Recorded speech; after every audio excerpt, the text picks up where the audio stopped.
What's up, you guys? It's Steve here, and overnight, huge breaking news coming out as we're hearing about executive orders, dismissal of negotiations and invasions beginning in parts of Ukraine. This is going to be impacting the entire world, and this is likely going to be taking the forefront of the attention of Congress, and we're going to be seeing stimulus, Build Back Better, and other provisions like that take a step back as we could be entering into war with Russia and Ukraine. This is your breaking news update. Now take a look, you guys. This is coming out all from last night. Biden signs executive orders prohibiting U.S. business with Ukraine's breakaway regions. And that's right, regions of Ukraine breaking away from the nation. Take a look at this. Biden signs orders targeting economic activity with Ukraine rebel regions. And this comes as Putin orders Russian troops into eastern Ukraine separatist regions. It says the move follows the Russian president's recognition of self-proclaimed separatist territories in eastern Ukraine as independent. Western countries have condemned the decision and vowed new sanctions, which we're hearing are likely going to be coming today.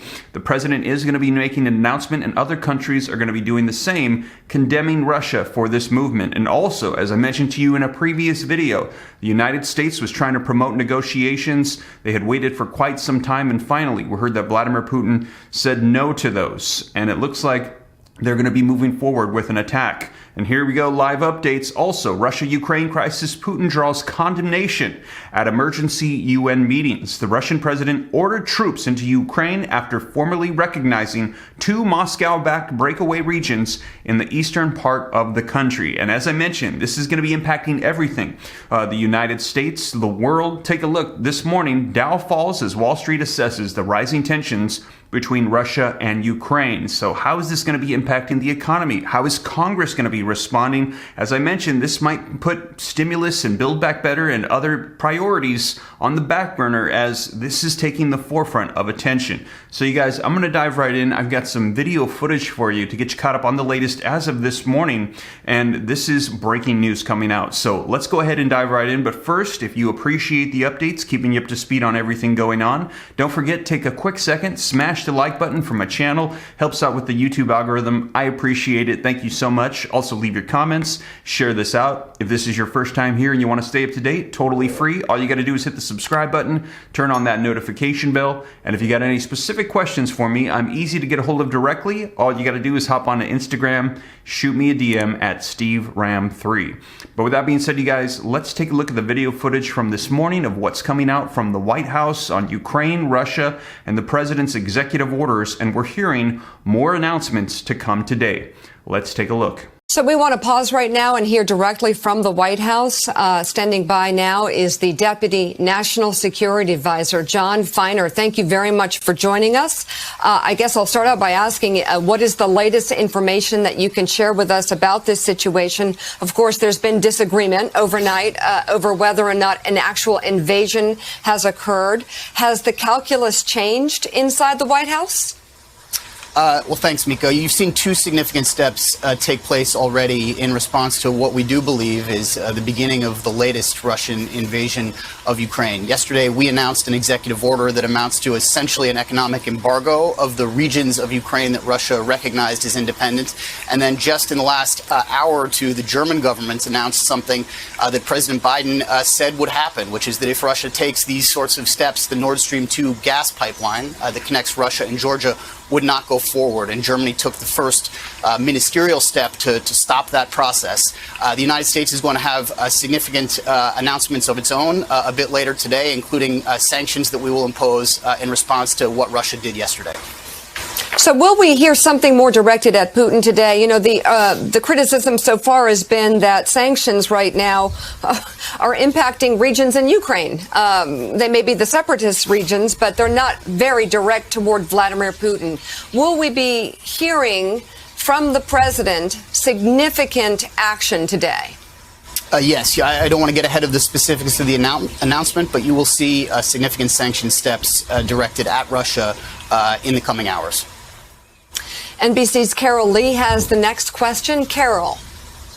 Yeah, good morning, John. You said that this is the beginnings of a new Russia invasion.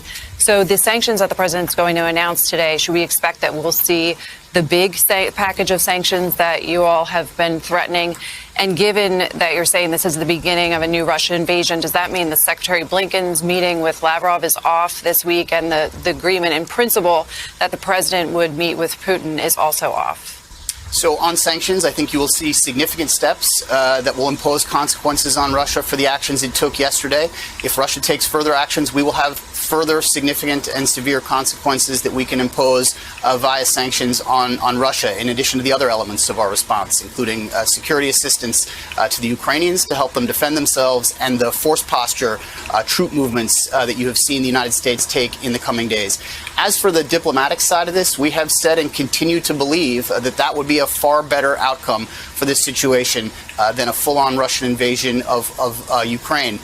Russia has taken a significant step in the last 24 hours away from diplomacy, essentially shredding the one agreement that exists with regard to the security situation in Ukraine, the Minsk agreement, by the independence recognition that it decided yesterday. Whether Secretary Blinken goes ahead with this meeting with Sergei Lavrov is something that we have been discussing overnight with our partners and allies, and I'll leave it to the State Department to determine whether or not that meeting goes forward. But regardless, Russia is taking significant steps away from diplomacy. We are not going to be the ones that close the door, but all signs are not encouraging about the path they seem to be choosing. So at this point, essentially, you're saying even though this is the latest invasion by Russia into Ukraine, that you're still holding out hope for some sort of diplomatic resolution? I think we have every expectation that Russia is continuing to move down a path to war. We still believe there is a better path, and we still hope that that's the one that they choose. But we are extremely prepared, along with our partners and allies, should they choose the path that they seem to be on. John, it's Richard Haas here. Good morning. Last night you had the first inconclusive, shall we say, debate in the UN Security Council.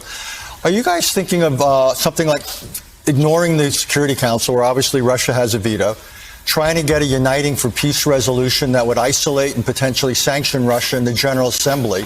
And if you are thinking about that, do you think there's any chance China would support you, because their position is beginning to evolve a little bit on this? Thanks, Richard. So obviously we're very well aware of the dynamics in the Security Council and the rules and the system under which it operates, that Russia will not allow resolutions on this issue to go forward. We still choose to pursue action in the Security Council because it is the foremost international venue for ensuring peace and stability in the world and forcing Russia to answer questions, as Secretary Blinken did when he was there just the other day. Putting Russia on the defensive in that format in front of the eyes of the world, we see value in. We are also reviewing a range of options, including at the General Assembly, which actually somewhat fortuitously has a debate scheduled, a discussion scheduled on Ukraine this very week, and we will probably have more to say about that in the coming hours and days. John, Elise Jordan here. Aside from the sanctions and what Richard just proposed with the UN Security Council, what are the existing measures short of war that are left for the administration to pursue, given Russia and Putin's aggressiveness? So thanks, Elise, for that question. Our response from the beginning has had a range of elements, including more than $650 million in security assistance that we have provided to the Ukrainians over the last year so they can defend their territory. It has also included significant movements of U.S. forces from Western Europe into Eastern Europe and from the United States into Eastern Europe. If Russia continues to move forward with this latest invasion of Ukraine, you're going to see additional force posture adjustments, additional U.S. troop presence in the eastern flank of NATO countries. You will likely see NATO take steps to authorize the movement of other NATO forces. And all of this, frankly, is the opposite of what President Putin claims that he wants. What he claims that he wants is less NATO, less U.S. troop presence closer to his borders. What he is getting as a response to what he is doing is exactly the opposite of that. We've been making this point to them that this is not going to play out the way they hope it will, but they continue to be on this path. So there you have it, you guys. Looking very likely that this is going to be unfolding. We're going to be hearing more about officially war starting between Russia and Ukraine, and we're going to be seeing the involvement of the United States, other countries, and I will keep you up to date here in the channel. Now, in addition to that, any more updates on stimulus provisions, Build Back Better, what's happening with Congress, stimulus checks, I will keep you up to date here as well, but this is taking the forefront of attention as this is breaking news coming out of war that could be starting up here very soon. But with that being said, you guys, thank you so much for joining me. As I said, I'll keep you up to date as more information rolls out. If you made it this far and you haven't already, don't forget, smash the like button. If you appreciate the updates, leave your comments, share this out. If this is your first time here and you like to stay up to date, totally free. All you got to do is hit the subscribe button, turn on that notification bell, and if you got any specific questions for me, shoot them to me in the DM on Instagram at SteveRam3. But with that being said, you guys, thank you so much. I will catch you in the next one. Take care. God bless. This is Steve.